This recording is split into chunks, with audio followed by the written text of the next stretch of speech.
Welcome back. In today's flow, I'll be taking you through hip rotation. Now, all of these movements not only feel really good, but teach you a lot about adding hip rotation into your warm-up routine before you get started in your workout. All right, let's go ahead and begin. First position are some hip rotations from a 4-point. Now these are called controlled articular rotations of our hip. I'm doing my right side. I'm coming up, I'm coming out, I'm coming in, and then I just restart from there. So I'm not moving my low back, I'm not moving my spine, and I'm just imagining drawing a circle with my knee. We are keeping the knee bent at 90 as we make those circles. Very important. You don't want to just go ahead and press the leg out because chances are you're going to move your low back in the process. We're just trying to solely focus on the hip joint right now. Let's transfer to the other side.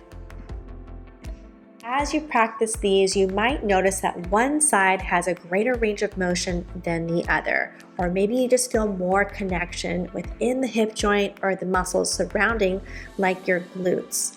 That's okay, that's part of the process, so it's something to notice as you progress. Keep your upper body nice and firm, your hands pushing into the ground here so nothing else is moving but that leg, creating your circles.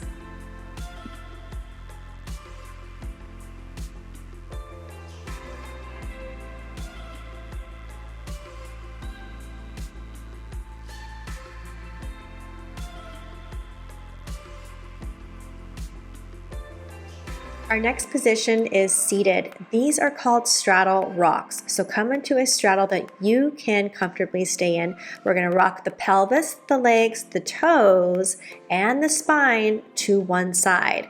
The arms come down, they help us plant and create rotation, and then you're going to carefully rotate from the hips to the other side. Think about picking up that side hip off the floor so you're still getting some external rotation and then also internal rotation. Now this is rather limited, but it feels really, really juicy across your torso and then down your legs as well. And of course, a great technique is to press the sides, the feet, and the legs into the ground isometrically as you rotate. So you're really getting more of an active position and not just passively rocking side to side.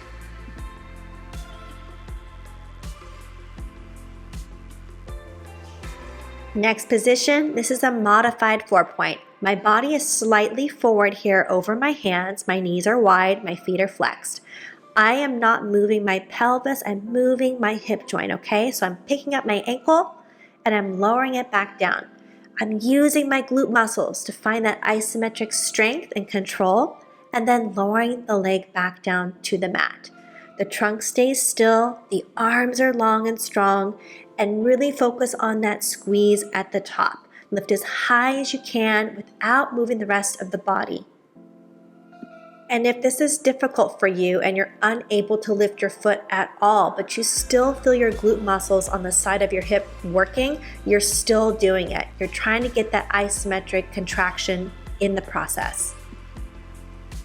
All right, we're gonna finish with a sumo squat, but we're gonna take this rather slow.